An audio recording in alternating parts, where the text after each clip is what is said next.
po mga kabagang, andito ako ngayon sa aking dito sa ba ito? Dito sa tulay or bridge para magpakain ng mga daki-daki. May swan mga kabagang, yung old bread namin. Dito namin yan pinamigay sa kanila. Tingnan niyo, nandyan. Alam na nila mga kabagang na nandito na si Mingay Gamay. Sige. Ala ka, kain lang kayo dyan. Sige, kawawa naman. Nagutom talaga sila. Yan. Kaya dito ako,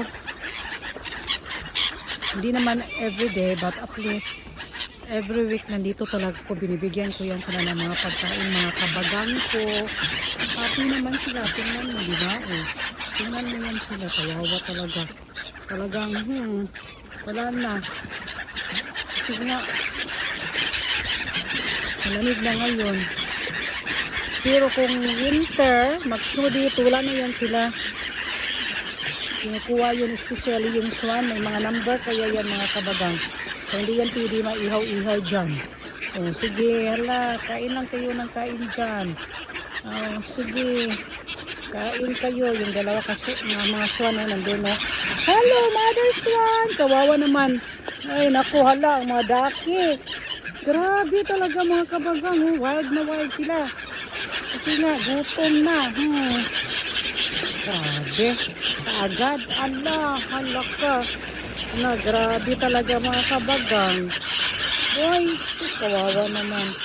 Yun lang muna, babalik naman ako naghintay-hintay lang sila dyan po. Nandito na mga kabagang. Yan, okay na yan sila. Tapos na yan sila magkain. Okay. Finish na kayo magkain? Nabusog na ba kayo? Hindi pa kayo kontento ata sa tingin ko, ha? Naghintay-hintay pa kayo sa akin. Salamat sa paghintay mga kabangers ko. Saka mga cute. Sige, next time na naman. Okay? Next time.